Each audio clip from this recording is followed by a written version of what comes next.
Hours late.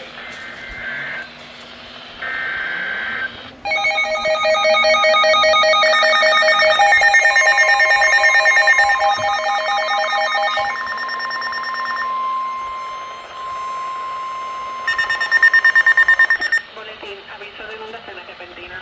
El Servicio Nacional de Meteorología en San Juan ha emitido un aviso de inundaciones repentinas para Moca y San Sebastián hasta las 5 de la tarde. A las 3:24 de la tarde, Heraldo detectó tronadas produciendo lluvias fuertes a través del área bajo aviso. Se han registrado hasta 3 pulgadas de lluvia y se esperan cantidades adicionales de hasta 2 pulgadas en el área bajo aviso. Inundaciones repentinas están ocurriendo, se espera que comiencen en breve. Forwarding a flash flood warning. The National Weather Service in San Juan has issued a flash flood warning for Moca and San Sebastián until 5 p.m. At 3:24 p.m., the operator indicated thunderstorms producing heavy rain across the wide area. Up to 3 inches of rain have fallen. Additional rainfall amounts up to 2 inches are possible in the wide area.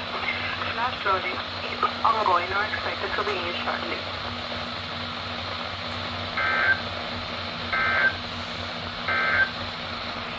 The coastal waters